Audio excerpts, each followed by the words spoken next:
Kalau di ilmu hadis disamakan, tapi nanti dalam prakteknya dibedakan, khususnya dalam fikih. Hadis semua yang melekat pada Rasulullah SAW, baik itu perkataan, perbuatan, sifat, sikap, perilaku, semua yang dilekatkan pada Nabi disebutnya hadis namanya. Ma usnida ila Nabi sallallahu alaihi wasallam min qaulin aw fi'lin aw taqririn aw khilqiyatin aw khuluqin khilqiyah. Itu hadis.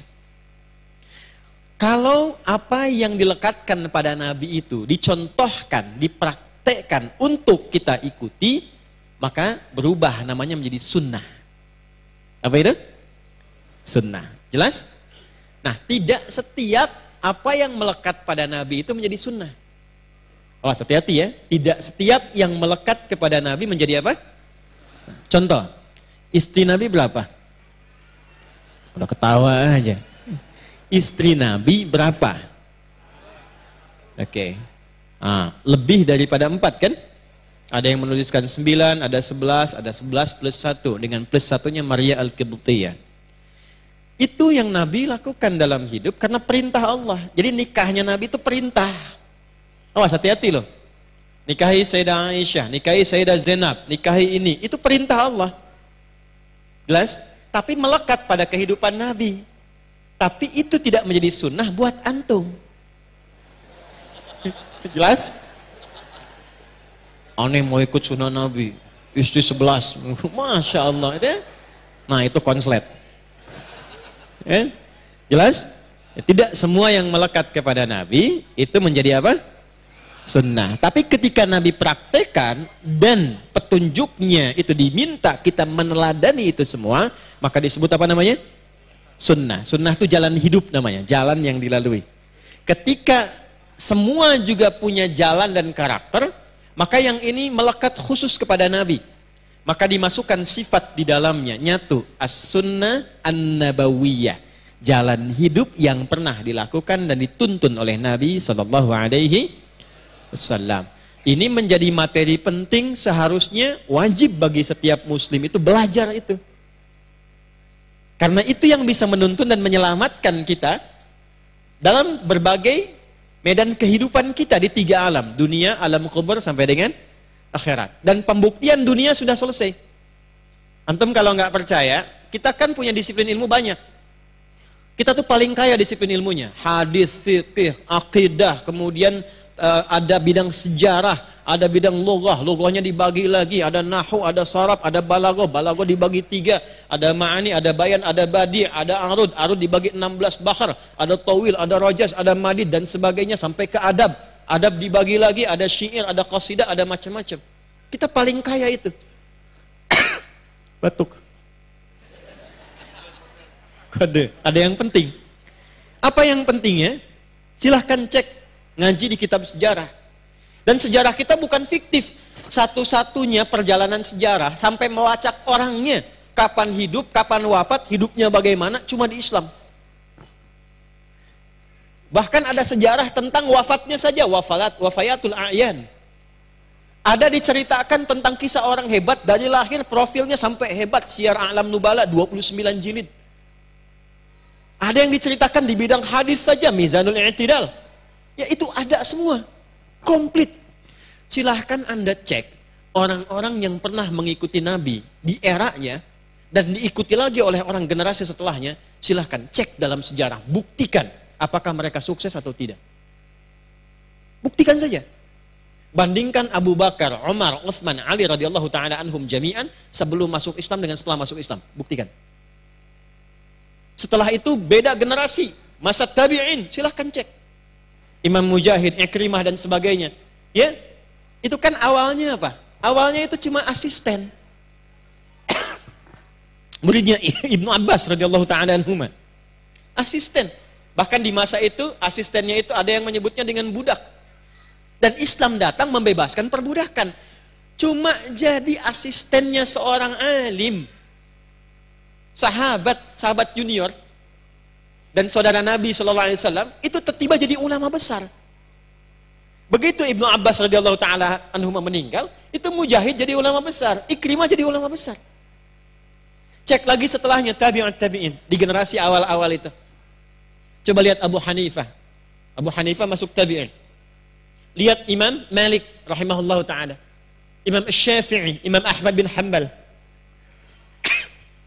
Kita kenal sekarang kan, lewat karya-karyanya. Dan bahkan kita jaga nama baiknya. Orang sekarang nggak pernah ketemu Imam Syafi'i. Imam Syafi'i itu lahir 150 Hijrah. Sekarang sudah 1445 Hijrah.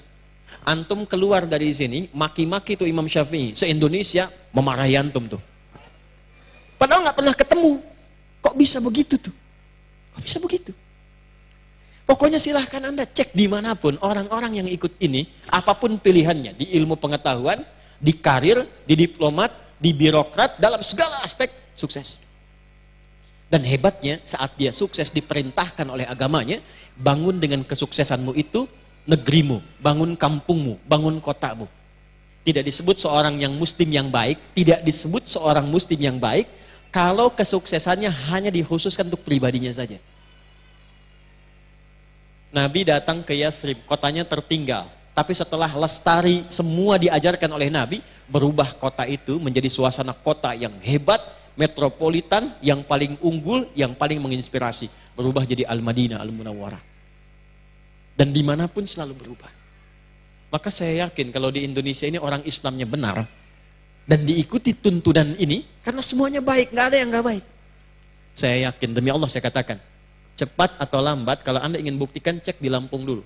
Jadi muslim yang baik, praktekkan semua tuntunan ini, lihat. Nggak usah nunggu lama, setahun, 2 tahun ke depan, apa yang terjadi pada Lampung. Cukup kerjakan saja itu. Dan nggak akan pernah melanggar ketentuan-ketentuan dan tidak akan pernah bertentangan dengan hukum yang berlaku di negara Kesatuan Republik Indonesia. Karena Islam itu desainnya unik. Semua dalam Islam, itu desainnya tidak ada pertentangan dengan hukum-hukum yang dibuat oleh manusia atau disepakati dalam konteks kemanusiaan. Gak akan bertentangan. Karena Islam membawa value kebaikan yang disepakati oleh semua manusia. Contoh, jujur. Siapa yang tidak mau jujur? Silahkan cek. Integritas, rendah hati, sabar, kerja keras, ada semua ayatnya. Karena itu tidak perlu lama-lama, yuk kita mulai. Materi pertama di pertemuan pertama ini. Kita akan susun kurikulumnya dari bangun tidur sampai dengan tidur kembali. Materi pertama, cara bangun tidurnya Nabi Sallallahu Alaihi Wasallam. Oke. Ya, sebelum dimulai, ingat lagi kaidah ini ya. Ingat kaidah ini. Jadi kalau kita bangun, ini bukan persoalan bangunnya saja. Tapi kalau kita niatkan bangunnya mengikuti Nabi, itu seketika baru dikerjakan dituliskan pahalanya. Sudah? Paham? Jadi jangan dipahami bahwa bangun begitu saja, tidak. Begitu diniatkan ikut Nabi dituliskan pahala. 10 kebaikan. Nanti itu akan ditampakkan hasil dari pekerjaan kita itu sesaat sebelum wafat dalam sakaratul maut. Ya, kalau mau coba silahkan malam ini ya, cek misal ya. Tapi nggak bisa kalau belum tiba ajal. Nanti ditampakkan. Itulah sebabnya kenapa ketika ditampakkan dia tenang, nyaman, senyum, meninggal. Ya, saking tenangnya Allah pun manggilnya dengan jiwa yang tenangnya. Ya ayyatuhan nafsul mutmainnah. Quran surah 89 ayat 27 sampai dengan 30. Jadi begitu diikuti, diniatkan, pahala dituliskan. Ini yang paling mahal. Cinta Allah diturunkan. Kalaupun ada cara-cara yang lain, kita ikuti yang ini, cinta Allah diturunkan. Ya, yang lainnya adalah pedoman kita. Yuk kita mulai, 1. Catat dulu ayatnya. Sudah, handphonenya turun semua, kita fokus dulu supaya apa yang kita terangkan, karena ini penting sekali.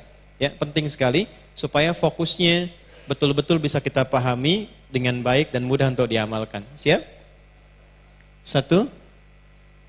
Quran surah ketiga. Sudah? Saya kasih kurung untuk menjelaskan surah Ali Imran. Ali Imran. Saya kasih kurung tutup supaya enggak lepas. Surah ketiga Ali Imran ayat 190 sampai 200. Quran surah 3 ayat 190 sampai kita buat kesepakatan ya. Dan insya Allah jadi pahala yang memotivasi kita semua.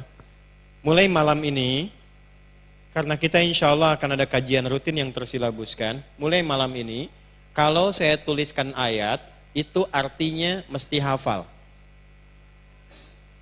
Halo? Sepakat? Ya? Nah artinya, pertemuan berikutnya ketika saya datang, ini akan menjadi kata kunci masuk ke masjid ini. Saya minta tolong nanti ya, yang para penghafal Quran tolong ditebarkan di setiap pintu-pintu masjid. Datang di awal waktu, hafal, silahkan. Sampai 200, sab depan dekat Ustadz. Oke? 195, oh tengah-tengah. 190 dekat pintu. Belum hafal, luar. Sepakat? Kan lama sebulan. Sebulan lama sekali. Ya. Sebulan berapa hari? 30.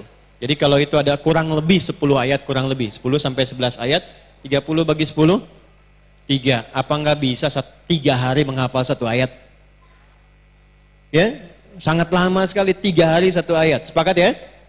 Sepakat, kita cari pahalanya. Mudah-mudahan pertemuan berikutnya semua menjadi ahli Al-Quran yang dicintai Allah Subhanahu wa ta'ala. Ya, tidak cukup dengan amin. Ngapalin, ingat nih. Sebentar. Saya kencangkan kacamata sebentar.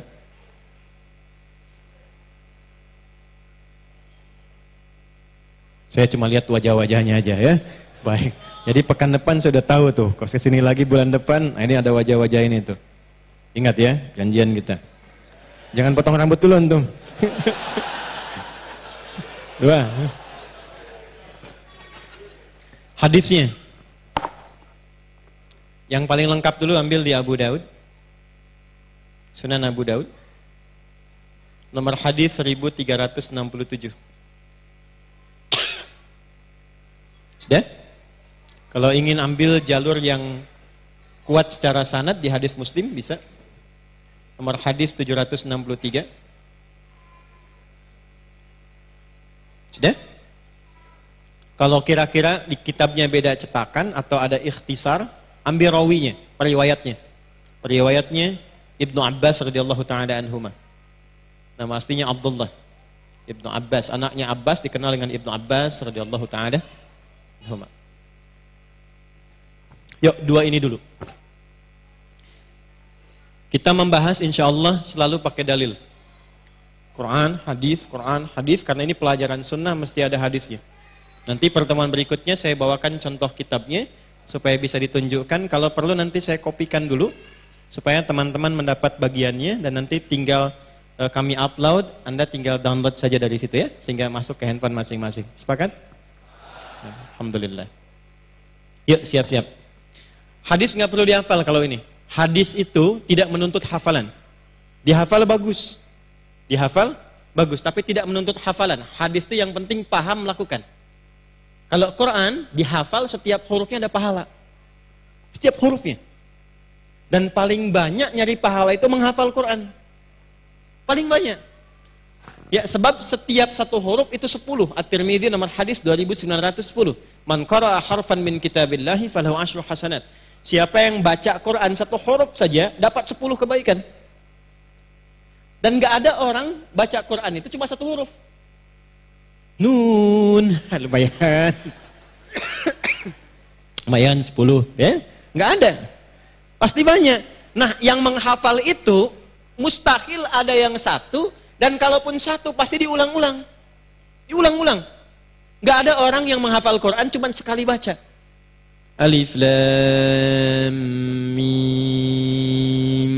Dzalikal kitabu dzalikal kitabu dzalikal kitabu dzalikal kitabu la raiba fi la raiba fi la raiba fi dzalikal kitabu la raiba fi hudan lil muttaqin hudan lil muttaqin dzalikal kitabu la raiba fi hudan lil muttaqin. Hitung berapa huruf, yang bisa ngitung saya kasih hadiah umrah. 1, 2, 3, waktu habis. Nah, nggak ada orang baca ngapalin Quran tuh nggak mungkin cuma sehuruf, nggak mungkin sekali baca. Berapa pahalanya tuh? Maka jadikan motivasi itu ya. Hafalkan, ini hadisnya. Yuk kita masuk ke hadisnya dulu. Langsung saja. Qala an Ibnu Abbas radhiyallahu taala anhuma. Hadis diriwayatkan dari Ibnu Abbas radhiyallahu taala anhuma. Kalau di pembuka hadisnya, bata Ibnu Abbas radhiyallahu taala anhuma fi baiti Sayyidati Maimunah radhiyallahu taala anha. Satu kali Ibnu Abbas itu ingin menginap di rumah bibinya Sayyidah Maimunah, istri Nabi sallallahu alaihi wasallam. Kurang lebih posisinya di sini nih. Nanti kalau satu kali umrah atau haji, teman-teman bisa cari posisi, kalau pas berangkat dengan saya nanti saya bisa tunjukkan insya Allah. Jadi kalau ini tempat untuk sa'i, ya, ini Safa, ini Marwah di sini. Ya, nggak usah begini Pak, nggak akan kelihatan dari belakangnya, nggak apa-apa. Ini saya hapus saja dulu biar gampang. Tapi saya ingatkan gini, ini materi penting banget. Ya, saking pentingnya, susah dihapus tuh. Jadi saya bayangkan aja, lihat sini. Udah gambarkan aja gini. Susah dihapus. Ini, lihat ini. Ini anggap menara Zam-Zam tuh. Yang ada jam gadang besar itu, jam gadang Arab. Ya. Ini menara Zam-Zam. Ini Safa, Hotel Safa. Nah, nyebrang ke sini, ini ada jalan di sini, jalan. Ini ada istana itu. Istana raja dikhususkan buat tamu-tamu. Ini Jabal Qubais namanya, besar gini. Antum kalau pas dari sini patokannya, walaupun nggak nginep di Zam-Zam misalnya, kalau pengen dari Zam-Zam lurus, terus belok kanan di sini. Jadi keluar, langsung belok kanan. Kalau sekarang karena sedang ada perbaikan, itu kita harus ke sini pakai pakaian ihram. Kalau nanti sudah normal, langsung belok kanan ke sini. Begitu ke kanan, cirinya gampang. Di sini ada pos security nih sini. Ya, yang di atas istana, atasnya ini pos security di sini, belok ke arah sini. Nanti CCTV-nya warna putih, ngadepnya ke sini. Batasnya warna merah, ada yang jaga di sini. Lurus terus ke sini nih. Ada pintu 26, Gate Ismail. Kemudian ikuti ke sini sedikit, nah di sini bertemu dengan Babun Nabi namanya, Gate Nabi sallallahu alaihi wasallam. Di sini ada Babun Nabi, Gate Nabi sallallahu alaihi wasallam. Kesininya terus kita akan temukan di sini ada Babus Salam, lurus terus Babus Salam. Yang kalau turun pakai eskalator ke bawah, ada yang tangga tengah-tengah, ini untuk eskalator naik ke atas. Ya, yang jaganya pakai pakaian putih, ini kursi hijau, sini kursi merah. Ya. Nanti di sini, kenapa saya tunjukkan pintu sofa? Begitu Anda turun ke sini, Babus Salam. Nah, di balik Babus Salam ini rumahnya Abdullah bin Abbas. Abbas rumahnya di sini. Ya, di dekat ke Bukit Sofa, itu turun. Nah, di sini posisi Nabi SAW sedang beristirahat di rumah Sayyidah Maimunah. Sayyidah Maimunah itu rumahnya yang ini, yang gate Babun Nabi di sini. Jadi jaraknya nggak terlalu jauh lah ke sini. Di sini Nabi menunaikan salat 2 rakaat sebelum peristiwa Isra dan Mi'raj itu. Di sini tempatnya. Ya. Oke, jadi dari sini diilustrasikan, kemudian main ke sini.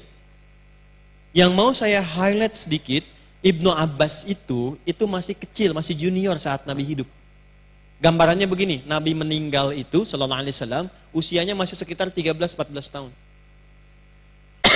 Jelas? Baik ya.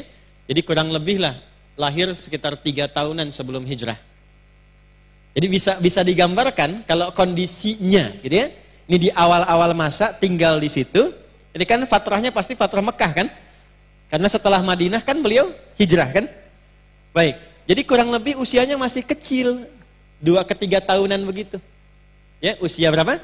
2 ke 3 tahunan. Yang ingin saya katakan, pamannya Nabi sallallahu alaihi wasallam, ayahnya Abdullah namanya Abbas. Abbas itu pedagang, Pak. Bu. Jualan. Dan riba pertama yang dipraktekkan dan dibebaskan oleh Nabi itu riba pamannya. Tadinya beliau banyak praktek riba, seperti rentenir sekarang. Dibimbing oleh Nabi, bebaskan riba, dikasih solusi. Jadi Islam itu indahnya begini. Kalau ada yang kurang bagus, dilarang tapi dikasih solusi. Dilarang itu bukan untuk menyulitkan, tapi menjaga supaya kehormatan tidak runtuh. Ada sesuatu yang bahaya di situ. Jadi begitu dilarang, diterangkan, ini bahayanya akan begini, solusinya yang bagus ini. Begitu dibawa oleh Abbas, dihilangkan kemudian ribanya oleh Nabi Sallallahu Alaihi Wasallam, dipraktekkan pola dagang yang benar, itu keuntungannya berlipat sejak saat itu. Nah, ketika sadar dengan itu, jadi harta yang kotornya itu hilang, yang baiknya itu datang, itu Allahu Akbar, ternyata merubah keadaan keluarganya lebih baik dari sebelumnya. Jadi antum kalau di keluarga ada yang tidak normal, sholatnya sudah susah, ya kan?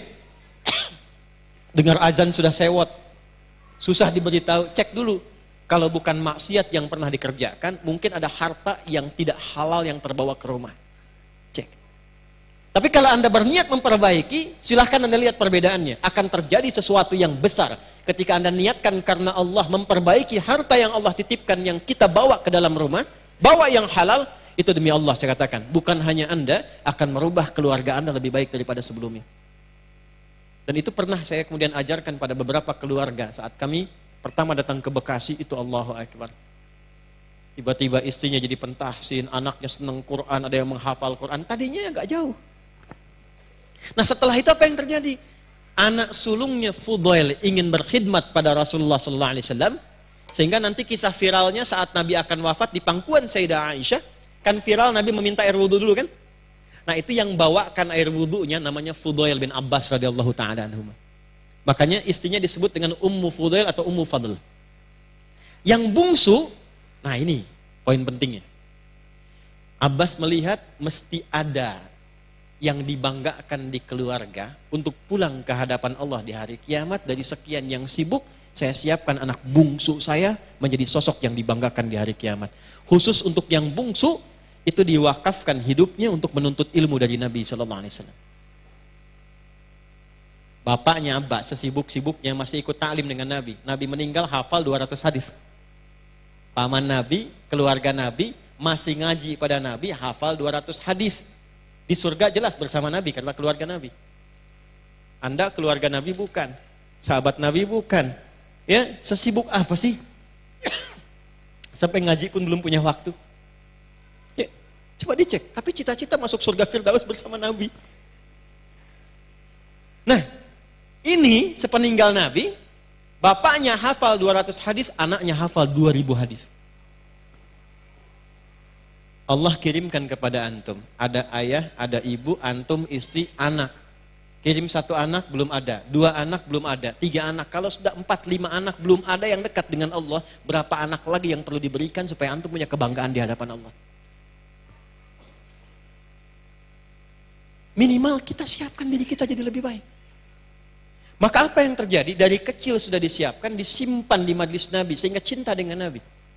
Anak kecil itu kan di mana ditempatkan, apa yang dia lihat itu yang dia lakukan, apa yang dia dengar itu yang dia ucapkan.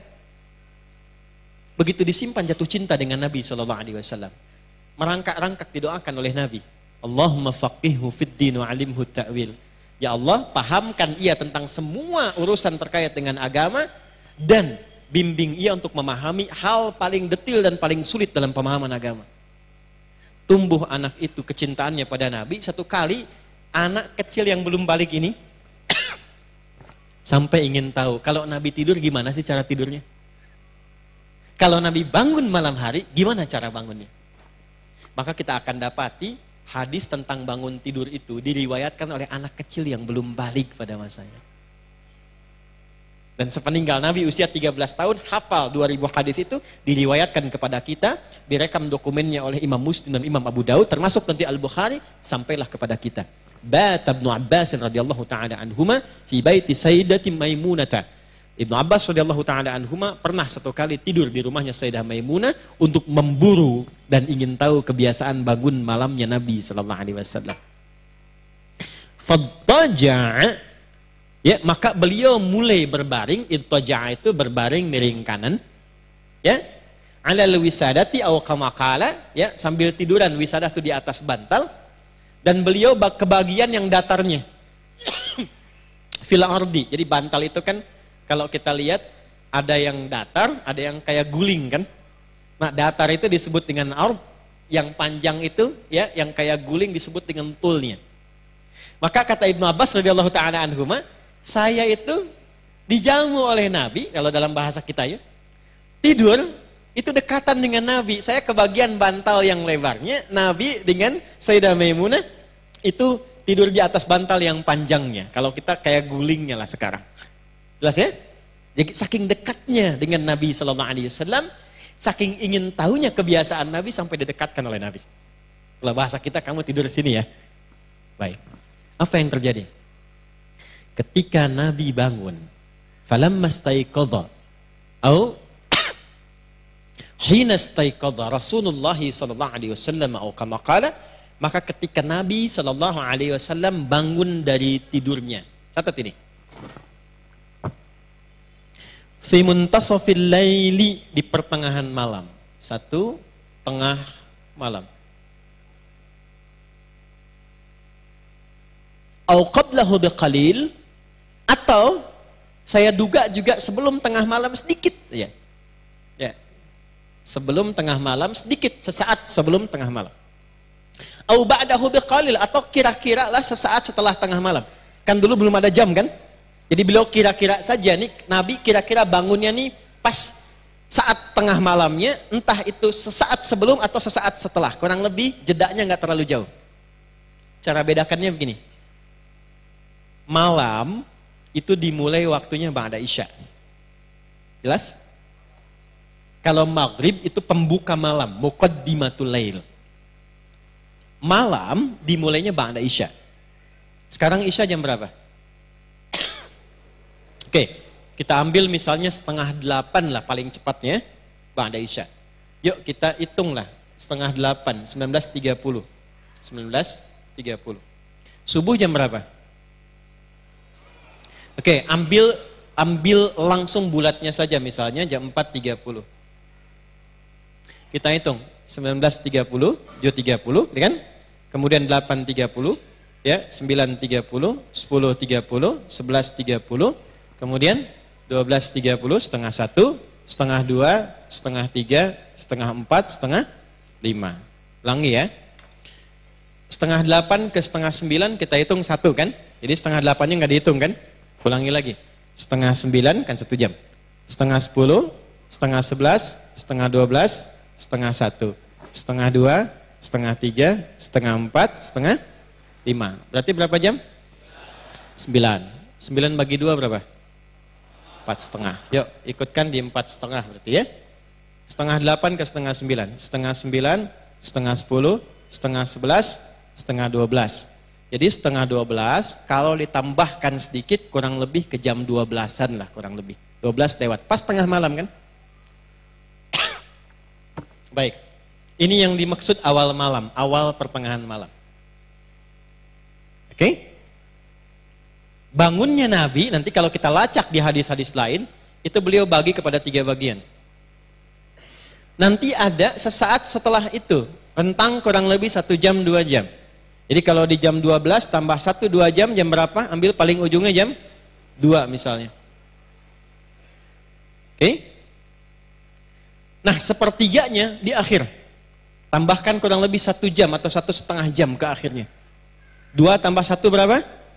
Jam 3, kurang lebih jam 3 atau mendekat ke setengah 4, itu ujung malamnya. Jam 4:4 sudah masuk disebut dengan sahar namanya. Kalau 4.30 itu subuhnya. Jelas ya? Jadi kalau Anda ingin bangun 1/3 malam di akhirnya, itu kurang lebih antara jam 2:30 ke jam 3 lah, ambil jam 3-annya. Itu 1/3 malam. Ujung 1/3 malam itu artinya mendekat ke subuh. Disebut dengan sahar. Mungkin sekarang jam 4 atau 4:4. Jelas? Halo, jelas? Baik. Maksudnya apa? Kalau mengacu pada hadis ini versinya Ibnu Abbas, Anda silahkan sesuai dengan kemampuan, 1, dan rencana bangunnya. Rencana bangunnya, mau bangun jam berapa? Biasanya Nabi itu mengukurnya dengan bacaan Qur'annya.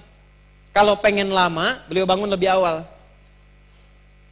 Bangun lebih awal. Itu yang menjadikan rakaat pertamanya, maaf, Al-Baqarah sampai selesai. Ali Imran sampai selesai. An-Nisa sampai selesai. 5 juz 4 halaman. Tapi kalau misalnya pengen agak santai dekat ke subuh, ya Al-Baqarah 100 ayat. Sepertiga malam yang beliau bangun itu. Disilahkan versinya. Jadi yang pertama kali kita rincikan, mau bangun jam berapa itu, formulasi pertamanya, mau sepanjang apa tahajud yang akan kita lakukan. Jelas? Mau sepanjang apa doa yang kita mohonkan. Kalau memang mau menikmati bacaan, pengen mengulang-ulang Quran, pengen melancarkan dan memantapkan hafalan, pilih bangun yang paling awal. Kalau hafalan sudah banyak. Tapi kalau perasaan masih sedang cool, ya silahkan pilih ayat yang cool-cool. Mendekat ke subuh. Jelas? Ini poinnya. Rencanakan bangun. Lalu ukur. Makanya Nabi itu kalaupun mau bangun awal, tengah, atau akhir, itu selalu mengukur dengan durasi kegiatan beliau untuk istirahat sebelum tidurnya. Apa kegiatan sebelum tidurnya beliau? Kalau mau bangun lebih awal, itu nggak banyak kegiatan. Nabi itu rata-rata habis Isya, hanya diskusi dengan istri sebentar, evaluasi, langsung istirahat. Ya, Nabi selama kehidupannya, itu tidak pernah bergadang kecuali ada perlunya. Betul. Makanya rumusnya begadang jangan. Nah, begadang boleh kalau ada, ulangi, begadang itu jangan, tapi bergadang boleh kalau ada. Nah, paham nggak? Itu rumus. Kapan beliau bergadang? Kalau ada situasi penting untuk diskusi dengan sahabat. Diskusi, tapi masih tahajud malamnya. Istirahat. Kalau tidak ada keperluan itu, ngobrol dengan istri sebentar, evaluasi, langsung istirahat. Bangunnya lebih awal. Tergantung target bangun jam berapa untuk menikmati ibadah di keheningan malam dan doa. Terlepas dari bangunnya antum mau jam 1, jam 2, jam 3 atau setengah 4, bahkan jam 4 sekalipun, bagaimana cara bangunnya. Nah ini yang mau kita bahas. Lihat baik-baik. Qala kana an-nabiy sallallahu alaihi wasallam atau kama qala, adalah kebiasaan Nabi sallallahu alaihi wasallam, idza staiqadha min naumihi, kalau bangun dari tidurnya. 1. Fajalasa, maka beliau duduk terlebih dahulu. Saya ulang ya. Kita mulai masuk pada poinnya. Ini sunnahnya. Kana an-nabiy sallallahu alaihi wasallam, adalah kebiasaan Nabi sallallahu alaihi wasallam, idza staiqadha min naumihi, kalau bangun dari tidur beliau, fajalasa, beliau duduk terlebih dahulu. Jadi kalau Anda ingin mengikuti sunnah Nabi, bangun dari tidur, begitu bangun duduk dulu. Dan niatkan bukan sekedar duduk, tapi mengikuti sunnah Nabi sallallahu alaihi wasallam. Itu indahnya, begitu Anda duduk dapat pahala. Catat ini ya. Yang kedua, cinta Allah turun. Awas, ini bukan main-main. Kalau nggak percaya nanti praktekkan. Niatkan mengikuti Nabi. Setelah itu, lihat baik-baik. Famasaha biyadihi min athari naumi. Step kedua. Maka kemudian beliau menghilangkan bekas ngantuknya dengan bagian tangannya yang bersih. Jadi jangan langsung berdoa. Sunnahnya bangun tidur, duduk dulu.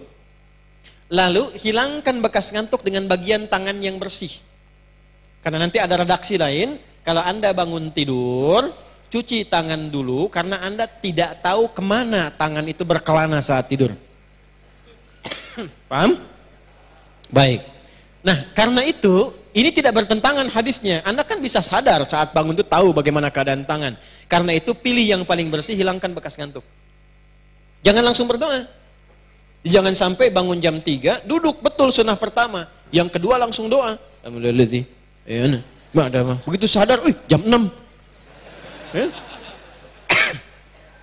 Nih, catat baik-baik. Doa itu panjatkan dalam keadaan sadar. Supaya kita bisa merasakan isinya. Jangan saat ngantuk baca doa. Makanya juga makruh orang ngantuk, sengantuk-ngantuknya sholat. Jangan. Istirahatkan dulu sebentar. Maka ketika sholat, ngantuknya sudah hilang, tenang kita, nyaman sholat. Pulang nih pekerjaan, ngantuk berat. Sunnahnya istirahat dulu, jangan dipaksakan tidur, jangan dipaksakan sholat. Takutnya begitu sujud gak bangun-bangun. Dan gak sadar bacaannya. Ya, karena ketika sholat dia ngantuk kan. Bahasa Rusianya kan nundutan gitu, begini lagi. Ya, itu nggak pas. Lakukan semua aktivitas itu dengan terukur. Hilangkan dulu ngantuknya. 2. 3. Ini belum baca doanya loh, belum baca doanya. 3. Baru masuk ayatnya. Faqara khawatim surah Ali Imran. Maka membaca kemudian penutup surah Ali Imran. Di Al-Bukhari di hadis Muslim dijelaskan dari ayat 190 sampai ayat 200. Sudah? Dari ayat 190 sampai ayat 200. Pada kalimat ini dimulainya. Inna fi khalqis samawati wal ardi wa ikhtilafil laili wan nahari la ayatin li ulil alladzina yadhkuruna Allaha qiyaman wa qu'udan wa 'ala wa yatafakkaruna fi khalqis samawati wal ardi rabbana ma khalaqta hadza batila subhanaka faqina sampai ke ayat ya ayyuhalladzina amanu sabiru wasabiru warabitu wattaqullaha la'allakum tuflihun. Sampai situ. Itu sunnahnya. Sekarang lihat baik-baik. Saya akan share kenapa baca ini. Bukan ayat yang lain. Kenapa baca ini bukan ayat lain. Dan inilah identitas kita sebagai muslim. Duduk yang tenang, hilangkan bekas ngantuk, baca. Inna fi khalqis samawati wal wa ikhtilafin laili wan la ayatin li ulil. Saat bangun tidur, Allah menginginkan kita sebagai manusia muslim yang ulul albab. Itu baru bangun tidur, kita sudah diminta menjadi ulul albab. Siapa itu ulul albab? Albab itu jamak dari kata lub. Inti sesuatu. Gini teman-teman, tahu kelapa? Tahu buah kelapa enggak? Kan luar tuh ada kulitnya kan? Serabut itu. Setelah itu ada kulit bagian dalam yang kerasnya kan? Setelah itu ketika dibuka, baru kemudian ada dagingnya kan? Teman-teman tahu nggak kalau buka kelapa itu ada bagian dalam yang halus, dagingnya yang enak, yang lembutnya itu? Nah itu lub namanya. Lub. Kalau orang tahu kelapa, dia akan mengincar bagian yang enaknya itu. Luarnya itu cuma artifisial saja, hiasan. Buka, dia pengen ngincar yang dalamnya itu. Itu lub namanya. Dan dia bisa bedakan, oh ini, yang ini, yang ini. Jadi begitu disebutkan kelapa, terbayang di kepalanya, langsung bagian enaknya. Itu lub. Ada orang yang disebutkan beberapa kalimat, baru satu kata dia paham, oh ini mau kesini bicaranya. Itu namanya ulul albab, orang yang tahu inti sesuatu. Ada orang baru disebutkan berapa kalimat belum paham, satu paragraf belum paham, 2 jam baru ngerti, itu kulit kelapa bagian luar. Paham? Satu kalimat, rangkaian paham, baru dagingnya.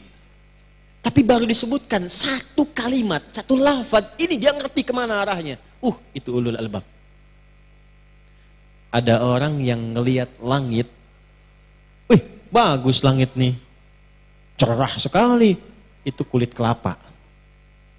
Dia ngelihat langit, indah langit nih, ini menunjukkan rasi bintangnya, mengarahkan, ini arahnya utara, ini selatan, ini sekian, itu baru dagingnya. Tapi begitu dia lihat ke langit, subhanaka ma khalaqta hadza batila, masya Allah, bagaimana Allah mencipta keindahan ini, memberikan petunjuk ruang lewat rasi-rasi bintang, mencipta langit yang indah dengan bintang-bintang di malam hari tanpa tiang. Dia ingat kepada Rabbnya, dia memuji Allah subhanahu wa ta'ala. Itulah ulul albab. Bu, ibu ada, alhamdulillah ya. Nih saya tanya ibu nih, ibu ini kalau lihat suami, ibu lihat sebagai suami ibu atau sebagai titipan Allah? Ayo jawab. Tapi kalau disapa kompak, ya bu. Tuh kan. Ibu kalau lihat suami, ibu lihat sebagai suami ibu atau sebagai titipan Allah? Titipan Allah. Masa? Antum deh yang laki-laki. Pak, antum lihat istri itu. Sebagai istri antum atau titipan Allah? Antum yang muda-muda, saya tahu nih, banyakkan single dan jomblo. Ya, betul, single itu perjuangan, jomblo nasib. Tapi sudut sini jomblo fisabilillah saya lihat tuh. Lihat sini. Antum lihat orang tua antum itu sebagai ayah ibu atau titipan Allah? Kalau titipan Allah, kenapa antum masih marah? Kenapa masih berkata ah? Sedangkan Allah ketika menitipkan orang tua pada antum, bukan pada anak yang lain, Allah berkata, "Fala taqul lahuma uff." Jangan sekalipun engkau bermuka cemberut atau bahkan bermuka masam atau berkata ah di hadapan keduanya. Anda mengatakan titipan Allah, tapi berapa kali Anda membantahnya? Berapa kali Anda menyakitinya? Berapa kali Anda melanggar ketentuan yang menitipkan kepada Anda? Dan berbahagianya Allah titipkan menjadi orang tua Anda, bukan menjadi orang tua pada anak yang lain. Ibu bapak mengatakan itu anak Anda titipan Allah. Kalau Anda merasa titipan Allah, kenapa Anda sekolahkan di tempat yang tidak mengenalkan dia dengan Allah? Kenapa Anda berikan pakaian yang menjauhkan dia dari rahmat Allah? Allah bilang tutup, Anda buka. Allah bilang jilbabin, Anda pelorotin. Katanya titipan Allah. Ulul albab itu adalah orang yang bisa membaca esensi. Begitu dia melihat ibunya, ibu saya adalah titipan Allah yang harus saya baktikan dan saya sayangi. Jadi berbaktinya itu bukan karena dia ibu saja, tapi karena memang Allah menitipkan itu untuk dibaktikan kepadanya. Quran surah 17 ayat 23. Wa qadha rabbuka alla ta'budu illa iyyahu wa bil walidaini. Jadi bukan karena posisi ibunya, karena Allah perintahkan pada saya untuk berbakti pada ibu. Itulah ulul albab. Kalau cuma sekedar bakti tanpa melihat sebagai titipan Allah, baru daging kelapanya. Kalau belum dilihat, oh sama aja dengan ibu-ibu lain, kulit Anda tuh. Kulit kelapa. Maaf, kalau Anda sudah sukses, bapak ibunya dititipkan di panti jompo, kelapa busuk kan ya.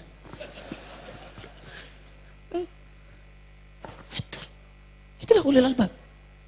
Karena itu ketika Allah mengatakan, perhatikan kalimatnya, inna fi khalqis samawati wal ardi wa ikhtilafil laili wan nahari la ayatil liulil. Nah, kita itu baru bangun tidur sudah dibentuk oleh Allah. Hei, temukan esensi kehidupan olehmu. Kau mau kerjakan apa hari ini? Silahkan. Tapi jangan sampai kamu bekerja, mengerjakan sesuatu yang tidak penting. Kalau berkata yang penting, lihat-lihat yang penting. Punya pilihan hidup, pilih yang penting. Sehingga Anda menjadi orang penting di hadapan Allah. Bicara-bicara yang penting. Nggak penting, diam. Melihat-lihat yang penting, lihat yang baik-baik. Tak penting, tak baik, gak usah dilihat. Bekerja cara yang baik-baik. Kalau ada yang baik Anda bisa dapatkan, kenapa cari yang tidak baik? Kan Anda tahu rezeki tidak akan tertukar. Semua sudah Allah atur.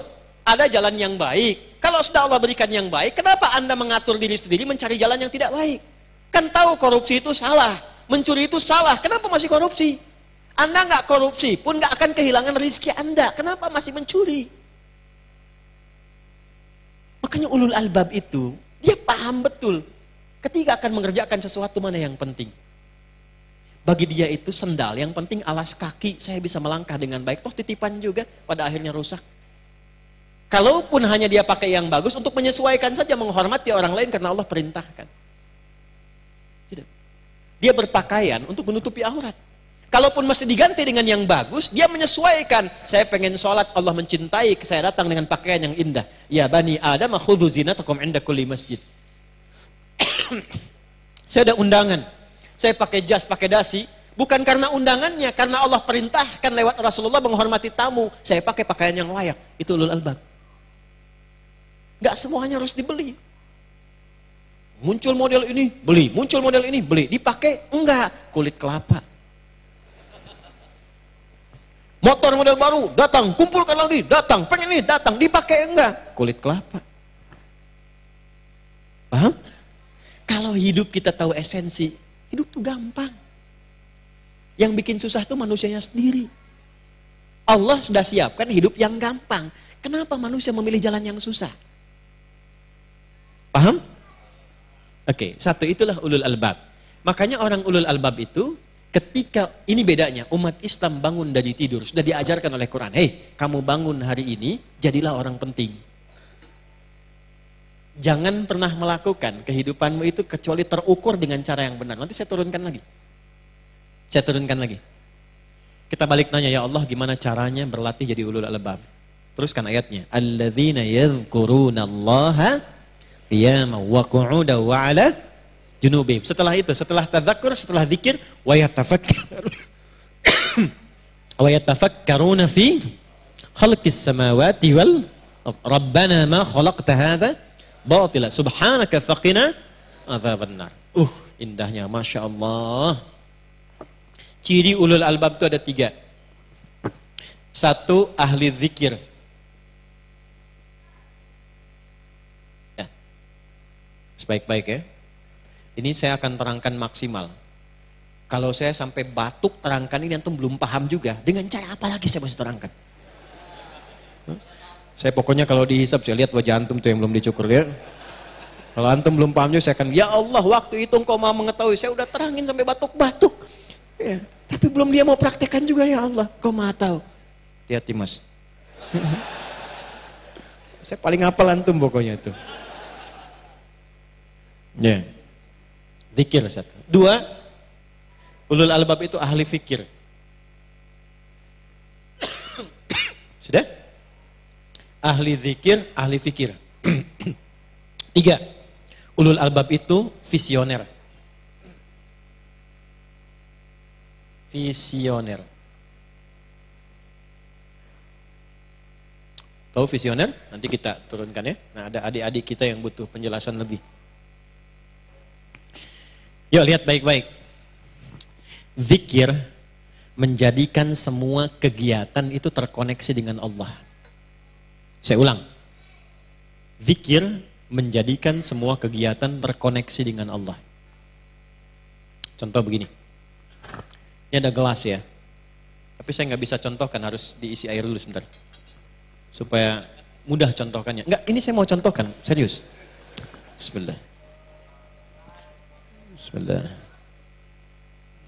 Alhamdulillah. Lihat sini baik-baik. Ini sudah ada airnya nih. Ya. Perhatikan baik-baik. Minum itu kan kegiatan biasa. Semua orang yang hidup minum. Untuk menghilangkan haus gitu kan. Bagaimana menjadikan minum ini terkoneksi dengan Allah? Saya cepat ya, cepat. Ini materi kita sebenarnya agak lompat dikit untuk mencontohkan lebih gampang. Ketika Anda mengoneksikan perbuatan minum dengan Allah, maka Anda sedang mengakukan amaliyah zikir. Zikrullah. Khudz biyaminika ma yalik. Ambil dengan tangan kananmu yang paling dekat denganmu. 1. Setelah itu apa? Thumma sammillah. Di Al-Bukhari, qul bismillahirrahmanirrahim. Untuk mengoneksikan kegiatan ini sebagai zikir, sebelum diminum sebut nama Allah. Bismillahirrahmanirrahim. Sudah? Saya ulangi. Khudz biyaminika ma yalik. Ambil dengan tangan kananmu, sampai sini masih adab, netral. Karena umumnya orang minum dengan tangan kanan, pada umumnya. Tapi koneksi menjadi zikir terjadi ketika qul bismillahirrahmanirrahim. Sebut nama Allah bismillahirrahmanirrahim. Paling singkat bismillah. Di bismillah itu paling singkatnya. Ingat ya, paling singkatnya. Yang lengkapnya bismillahirrahmanirrahim. Baru minum. Bismillahirrahmanirrahim. Saat minum telah dilakukan, 1 kali diminum, ucapkan alhamdulillahi rabbil. Kalau mau minum lagi, boleh. Contoh. Setelah itu, alhamdulillahi rabbil. Bolehkah sampai 3 kali? Boleh. Bismillahirrahmanirrahim. Alhamdulillahi rabbil. Enggak, saya bukan karena haus mau minum, bukan. Saya ingin contohkan. Jika minum dilakukan begini, itu bukan cuma minum, itu Anda sedang mengamalkan aktivitas zikir. Zikrullah. Perhatikan riwayatnya. Jika ada yang minum seperti ini, maka setan tidak akan pernah mendapatkan bagian dari minuman itu. Maka sekalipun minumnya cuma 1 teguk, 2 teguk, 3 teguk, itu jadi energi yang mengantarkan Anda pada kebaikan. Jadi zikrullah itu fungsinya apa? Kalau makan menyebut nama Allah, minum menyebut nama Allah, maka makanan itu menjadi energi bagi Anda mengerjakan yang baik-baik. Mau sholat gampang, baca Quran gampang, karena ada zikrullahnya. Jadi kalau Anda makan minumnya banyak tapi nggak jadi energi untuk kebaikan, itu kurang zikir namanya. Makanya berkahnya sedikit. Dikit berkahnya. Jelas gak? Jadi ciri yang pertama ulul albab itu alladzina yadhkurunallah. Itu poinnya. Jadi jadikan semua aktivitas itu terkoneksi dengan Allah. Mau Anda jalan, ini nanti pulang dari sini, keluar kan jalan kan? Nah saat jalan itu ingat Allah, beda dengan yang nggak ingat Allah. Kalau Anda ingat Allah keluar dari sini, itu nggak akan pernah tertukar sendal. Nggak akan tertukar sendal karena ingat Allah. Nggak ada orang pakai sendal orang lain pakai bismillah, itu nggak ada. Bismillahirrahmanirrahim. Nggak ada. Nggak ada orang minum minuman haram pakai bismillah, nggak ada. Dan ketika dia membawa bismillah pada yang haram, itu bukan hanya Allah yang mencela. Makhluk semuka langit dan bumi pasti akan menghinakannya. Nggak percaya silahkan bikin konten makan makanan haram pakai bismillah. Langsung dapat laporan besoknya Anda tuh. Gak percaya silakan, karena itu udah fitrah. Udah fit, Allah menempatkannya sebagai kalimat baik, ketika diolok-olok dipermalukan, jadi pelanggaran. Itu sudah otomatis. Itulah zikrullah. Saya cuma mau tanya, dari semua kegiatan yang kita kerjakan, berapa yang jadi zikir? Berapa yang jadi zikir? Dan itu ada pahalanya teman-teman, ada pahalanya. Yang kedua, ada amalia fikir. Wa yatafakkaruna fi khalqis samawati wal. Fikir itu merumuskan sesuatu dengan terstruktur dan terukur. Nih, bangun tidur itu kita sudah dibimbing oleh Quran. Hei, kamu sudah punya rumusan kegiatan belum di hari ini? Apakah pekerjaan kamu meriset di antariksa? Wa yatafakkaruna fi khalqis samawat. Ada enggak yang hubungannya dengan langit-langit tuh? Astronomi. Ya? Cek antariksa misalnya. Cek, sekarang banyak kegiatan di langit. Orang sekarang aja sudah merencanakan migrasi ke bulan. Cina kemarin sebagian sudah ngebor bulan. Ada yang sudah meriset pindah ke Mars. Masya Allah. Ada cerita anak pesantren. Di pesantren kedatangan Menristek. Pesantren tuh hebat-hebat. Menristeknya motivasi begini, anak-anakku, kita ini mesti menjadi orang-orang hebat membangun bangsa. Tuh, seperti orang-orang di luar sudah membuat pesawat ke bulan. Satu santri angkat tangan. Pak Menteri, kalau bikin pesawat ke bulan, itu belum hebat. Kita akan bikin menuju matahari. Kata menterinya, nggak bisa. Belum nyampe udah kebakar nanti. Karena meleleh logamnya. Santri nggak mau kalah. Pak Menteri, kalau gitu kita berangkatnya habis maghrib aja. Katanya.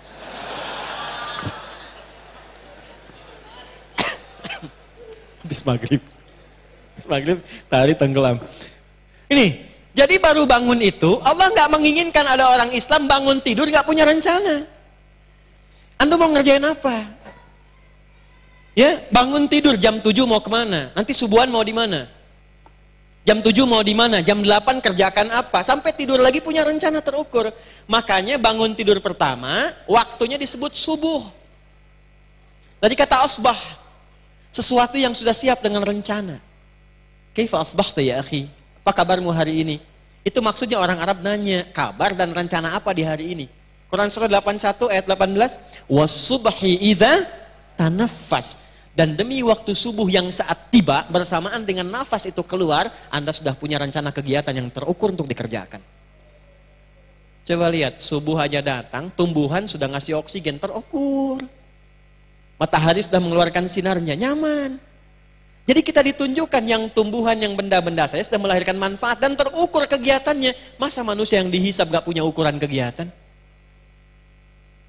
Bangun tidur, tidur lagi. Habis tidur, bangun lagi. Habis bangun tidur, bangun lagi. Cita-cita masuk surga, Firdaus lagi. Pikir.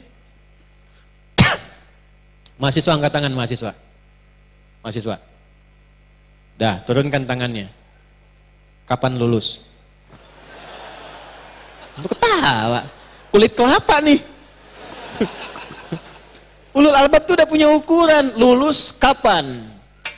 IPK sekian. Apa yang saya hasilkan dari ilmu itu? Jurusan apa? Evaluasinya bagaimana? Kemana setelah itu? Itulah ulul albab.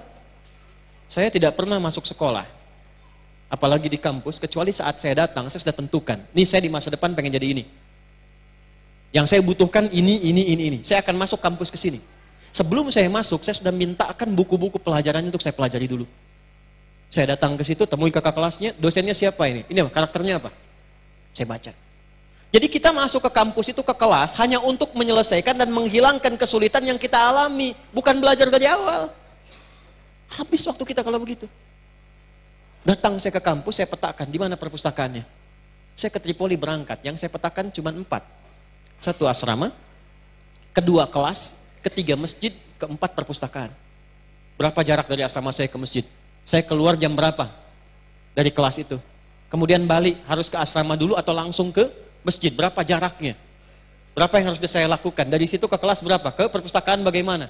Masuk ke perpustakaan untuk memetakan berapa ruangan? 4. Oh, ruang 1 paling kanan, ruangan 1. Di situ ada ulumul Quran, buku-buku lughah yang paling bawahnya. Kemudian referensi utama di sini. Ruangan 2 untuk tesis disertasi. Ruangan 3 ke atas tambahan untuk tafsir, yang keempat untuk cetak-cetakan hard copy. Ya, karya-karya tulis ilmiah. Itu saya sampai hafal, diletakkan di mana kitabnya, kalau berubah bagaimana perubahannya. Jadi jelas kita mau ngapain. Antum mau jadi apa? Udah banyak akhi lulusan kampus sekarang. Sekarang bukan saatnya pertanyaannya, cita-cita mau jadi apa? Bukan, sekarang itu eranya Anda mau bikin apa di masa depan.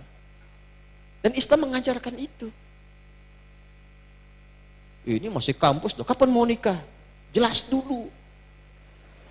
Jangan terima bu yang nggak jelas nih. Tanyakan visinya dulu. Ya, tapi sekarang saya senang orang tua tuh kalau ada yang datang pertanyaan pertamanya berapa hafalan Qurannya. Tanya pak. Kiai punya perempuan, anak perempuan solihah cantik jadi rebutan. 3 orang datang melamar.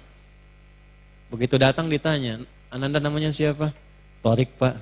Nah, coba baca surat At-Torik. Baca. Bagus katanya. Anda siapa? Saya Anas pak. Katanya. Masya Allah.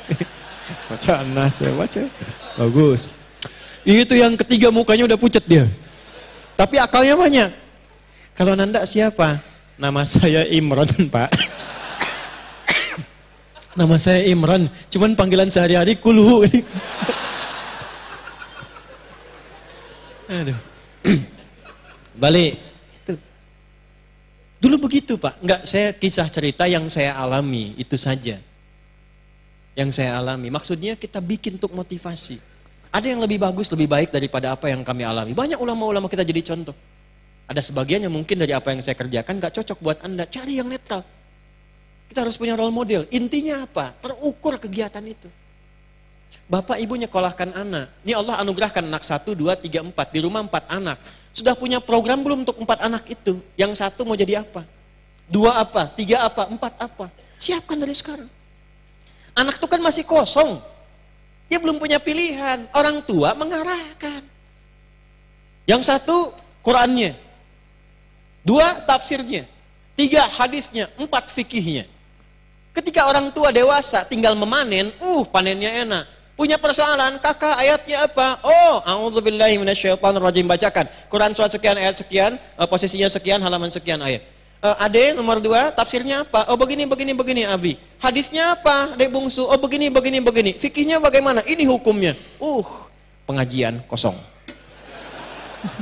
Beres semua. Karena terukur. Itu ahli fikir. Kita tuh baru bangun, sudah dilatih begitu. Saya cuma mau tanya nih, dari sekian banyak yang dijelaskan, berapa yang dipraktekkan? Besok bagaimana? Bukan bagaimana besok. Engke kumaha, bukan kumaha engke. Nanti bagaimana, bukan bagaimana nanti.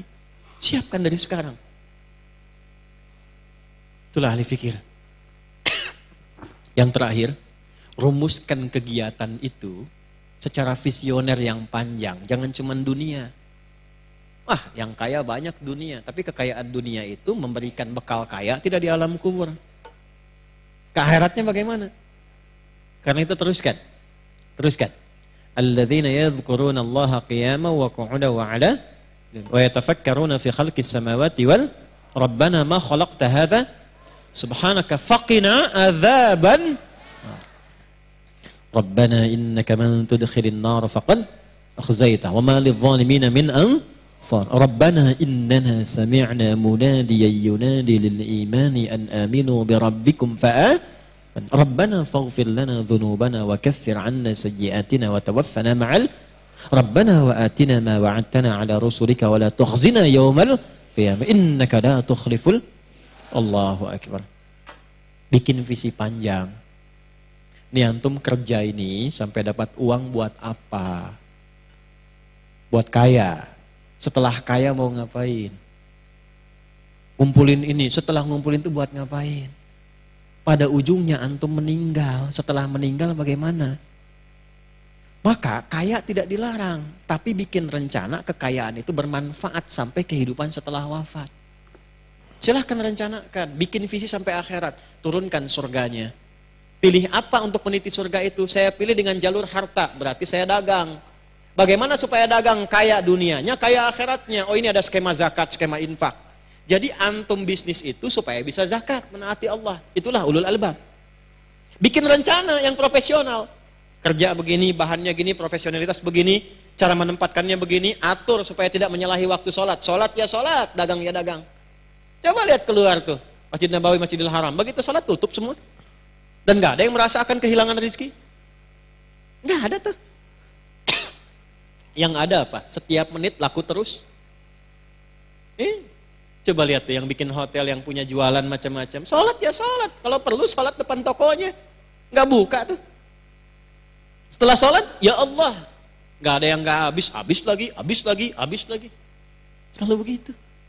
Jangan takut dengan rizki. Takut kalau kita ditinggalkan oleh orang yang punya rizki. Jangan takut dengan rizki. Kita harus takut kalau ditinggalkan oleh yang punya rizki. Allah subhanahu wa ta'ala. Jangan takut dengan dunia. Takutlah kita kalau ditinggalkan oleh yang punya dunia.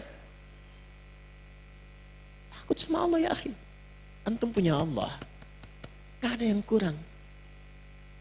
Miliki Allah. La ilaha illallah itu tertanam dalam hati. La ilaha illallah. Merasa kita punya Allah. Kalau merasa punya Allah gak akan kekurangan antum. Yang miskin itu yang gak pernah merasa cukup. Yang gak ada Allah dalam dirinya. Maksudnya gak ada la ilaha illallah. Akhirnya semua cara ditempuh. Kalau la ilaha illallah itu semuanya dipastikan baik. Allah ridho enggak? Allah ridho enggak? Allah ridho enggak? Enggak akan kekurangan. Susun dengan baik. Nah cara nyusunnya, tempatkan dulu prioritas akhiratnya apa. Turunkan ke bumi, jadikan sebagai aktivitas. Susun rencana. Tinggal kerjakan, nunggu meninggal. Gitu aja simpel. Hidup kan cuma tinggal nunggu wafat aja. Percuma antum takut kematian, meninggal juga. Gak usah takut meninggal itu, pasti akan dialami. Yang ada itu bersiap sebelum pulang. Siapa yang pengen masuk surga? Tuh. Nah, pintu surga itu kan kematian. Kalau antum gak meninggal gak akan pernah ke surga. Nih saya tanya, siapa yang pengen ke surga? Kenapa jadi berkurang? Siapa yang pengen meninggal? Gak ada yang ngangkat. Aneh memang manusia ini. Antum ngangkat atau tidak meninggal juga. Ya, tinggal tunggu waktu. Antum duluan, saya belakangan bisa. Atau ditukar dibalik bisa. Saya belakangan, antum duluan mungkin. Gak bisa milih kita. Betul gak? Betul. Dulu ada orang puasa Kamis pada asar di masjid, perawat masjid cuman tiduran meninggal. Cuman meremelek meninggal. Lihat itu belakang tuh sudah meremelek tuh. Nah ini, jadi jangan sampai hidupnya itu tidak ada arahnya, meninggal pun masih repot juga. Bikin visi sampai ke akhirat. Dunianya nyaman, akhiratnya nyaman. Jelas? Nah, kalau tahu pernah menjalani sesuatu yang salah, keluar dari visi ini, belum selesai. Ayatnya masih ada. Rabbana faghfir lana dzunubana wa kaffir 'anna sayyi'atina. Ya Allah, selama ini salah saya menjalani hidup. Saya minta ampun ya Allah. Mohon jadikan sisa hidup saya lebih terukur dan lebih baik dari sebelumnya yang pernah saya jalani. Mau usia berapapun, mau 40, 50, 60, 70 tahun, Anda keluarkan zikir ini di pertengahan malam, mohon kepada Allah, maka digugurkan semua dosa-dosa yang pernah dilakukan di masa lalu yang buruk-buruk, Allah ganti sisa hidup Anda dengan lebih baik dibandingkan dengan yang sebelumnya. Dan sisa hidup Anda itulah yang akan dikenang oleh orang-orang saat Anda meninggalkan dunia ini. Kan banyak sahabat Nabi yang sepuh-sepuh masuk Islam lantas meninggal dunia. Tapi yang diingat oleh orang, apa? Adalah sejarah hidupnya setelah masuk Islam yang puluhan tahun sebelum Islamnya nggak pernah dikenang. Yang dikenang itu yang baik-baiknya aja. Silahkan Anda cek, banyak sekali. Ya, misal mohon maaf, Abdullah bin Abi Umi Maktum saat masuk Islam kan sudah sepuh, matanya nggak bisa lihat. Tapi yang dikenang oleh dari beliau itu bukan perjalanan hidupnya dari remaja sampai dengan sepuh, tapi justru periode keislamannya. Saat beliau senang ke masjid, tiba-tiba azan, minta sama Nabi, ada nggak keringanan untuk gak ke masjid? Kata Nabi, apakah engkau dengar suara azan? Ya, selama dengar azan tetap ke masjid. Maka sejak saat itu berangkat lebih awal ke masjid. Sampai azannya pun jadi 2 kali. Itulah sejarah azan 2 kali itu. Abdullah bin Abi Umi Maktum. Itu yang diviralkan sampai sekarang.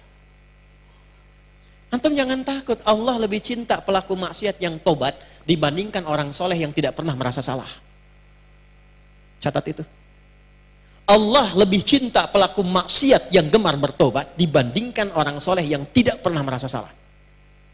Jadi kalau antum pernah berbuat maksiat, karena Anda manusia. Tapi karena Anda manusia, Anda tobat. Karena yang tidak tobat itu cuma setan. Setan salah, setan nggak tobat. Manusia salah, manusia tobat. Ketika Anda tobat, Allah cinta.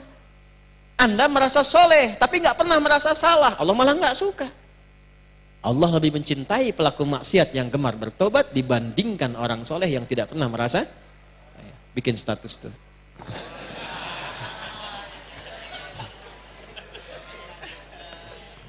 Paham? Baik, saya langsung ke ayat 200-nya. Ya ayyuhalladzina amanu sabiru wasabiru warabitu wattaqullaha la'alakum tuflihun. Tapi membuat itu nggak mudah kata Allah, mesti sabar. Sabar. Bikin planning itu sabar. Menjalaninya sabar karena nggak mudah. Kalau pengen kuat untuk bersabar, wasabiru, kuatkan kesabaran itu, warabitu, jangan berjuang sendirian. Ini kan banyak, tadi saya tanya, mahasiswa mana? Angkat tangan banyak. Ini yang banyak, ini kenal nggak dengan satu dengan lainnya? Ya. Coba angkat tangan lagi, yang mahasiswa angkat tangan. Kan banyak ini. Antum kesini itu saling kenalan nggak? Coba kalau antum saling kenalan, laki-laki aja, perempuan. Contoh, antum yang laki-laki saling kenalan, pulang dari sini kenalan, ini mahasiswa. Mana? Yang satu ini A, satu B, satu C. Setelah itu antum bikin grup untuk saling menguatkan. Akhi, ketemu yuk kita nanti Jumatannya di sini. Akhi, gimana kalau kita bikin grup untuk hafalan Quran? Akhi, antum jurusan apa? Oh sama, aneh juga jurusan itu. Kita belajar sama-sama yuk. Pernah nggak melakukan itu? Jadi kalau kita sudah bisa saling mengingatkan, itu ringan menjalaninya. Itulah warabitu. Dan kompak menjaga ketakwaan si Allah Subhanahu wa taala. Ini dari yang datang, berapa banyak yang dagang. Dari yang dagang ini pernah nggak antum menjalin silaturahim untuk mengeratkan? Dan saling merekomendasikan. Ini ada pedagang beras, ini pedagang sayur. Ini agen rumah, ini macam-macam. Pernah nggak duduk sama-sama, kumpul saling merekomendasikan? Ini zamannya aplikasi, bikin aplikasi. Ayo teman-teman yang butuh sayur, yuk ke sana ya, sayurnya enak banget. Ini yang butuh beras, sana teman kita jualan beras. Ini yang sedang nyari rumah, nih teman kita developer di sini secara syar'i misalnya. Pernah nggak itu dipakai? Lalu saling istiqomah. Teman-teman jangan sampai riba ya, teman-teman jangan sampai menipu ya, teman-teman jangan kurangi timbangan ya, itu mahal. Kenapa nggak nyari surga dengan bisnis antum? Kenapa nggak nyari surga dengan pelajaran antum? Kenapa nggak nyari surga dengan birokrasi antum? Itu baru bangun tidur, disuruh begitu kita, itulah ulul albab. Dan itu berita baiknya, kita sebagai muslim berbahagia, cuma di Islam kita temukan itu. Ini menunjukkan agama ini benar. Dan saat benar pun kita dilarang memaksa orang lain. La ikraha, dan diminta menghormati keyakinan lain. Lakum dinukum, dan diminta menguatkan keyakinan diri kita sendiri. Apa ini? Jelas? Setelah itu barulah baca doa untuk menguatkan tekad kita. Doa itu di akhir. Selama ini doa di awal kan? Coba baru bangun langsung kan? Alhamdulillahilladzi ahyana ba'dama amatana wa ilaihin. Nah, padahal letaknya itu setelah sadar ini, sadar terstruktur, baru masuk itu intinya, intisarinya. Perjanjian komitmen kita sama Allah saat bangun dari tidur. Nah sekarang apa lengkap doanya? Lengkapnya seperti apa? Maknanya apa? Maknanya apa? Lengkapnya ditemukan di mana? Gimana cara bacanya? Bagian terakhir. Itu kita akan bahas di pertemuan selanjutnya insya Allah. Ya, supaya kita sedikit-sedikit dulu. Kan ini aja harus dihafalkan. Ingat antum apa lagi saya cerita tadi saya perhatikan. Insya Allah diberikan kemudahan ya. Diberi kelancaran. Tapi saya minta kita komitmen sama-sama apa yang kita pelajari kita amalkan insya Allah. Jadi pribadi yang baik insya. Nah, kita berukhuwah, kenali setiap yang datang. Doa kalau bisa tuh bikin database tuh ya, DKM. Jadi yang masuk ini ada database-nya, bisa saling silaturahim. Nanti kalau sudah jadi bikin aplikasi. UMKM-nya masukkan ke situ. Lalu linkkan, kan bukan cuma di Halim, mungkin ini ada yang dari Natar, ada dari Natar. Ada Metro. Tuh, Kambas. ada gajah ya, semua pokoknya banyak kan dari sini. Kenapa nggak antum bikin database? Besok kita nggak harus di sini misalnya, nanti sesekali dari sini saya jalan ke masjid yang lain, nanti teman-teman nyapa silaturahim, bikin aplikasi, UMKM-nya masukkan, saat ini taklim yang punya jualan-jualan bisa kemudian dikasih space-nya, rekomendasikan teman-teman, nih ada yang dari Natar bawa kue Natar, misal kan, yang ini bawa itu, silahkan yang lapar bisa kesini, ini bisa begini, itu indah hidup begitu. Jelas? Mudah-mudahan Allah rahmati kita dalam kebaikan, menyayangi kita dalam kemuliaan, dan apapun yang telah kebaikan kita dapatkan, tolong jadikan semuanya untuk berukhuwah membangun negeri yang kita cintai. Ya, inspirasikan dari Lampung, kompak bangun Lampung sehingga maju, ya. Kemudian juga berkembang sehingga ketika orang tanya di mana ada orang yang sukses bisnisnya, Lampung. Di mana di Indonesia ada orang yang jujur bisnisnya, Lampung. Di mana ada orang yang semangat ibadahnya, Lampung. Maka silahkan dimulai. Mudah-mudahan dengan kajian ini kita mendapatkan ridha Allah Subhanahu wa taala. Allahumma taqabbal minna innaka antas sami'ul 'alim wa tub 'alaina innaka antat tawwabur rahim. Allahumma nusalli wa nusallimu ala habibikal karim rasulikal mustafal amin sayyidina Muhammadin wa ala alihi wa sahbihi ajma'in. Rabbana la tada' lana fi maqamina hadha fi kulli maqamin dhanban illa ghafartah. Ya Allah, jika ada pendosa hadir di sekitaran masjid ini atau di dalam masjid ini, maka jangan biarkan yang meninggalkan tempat ini kecuali Engkau ampuni seluruh dosa-dosanya. Allahumma idza kana hunalika minal 'asi wal 'asat, ya Allah taqabbal minhum taubatahum. Dan bila ada pelaku maksiat hadir di antara kami, ya Allah jangan biarkan ia meninggalkan masjid ini kecuali Engkau telah terima taubat mereka.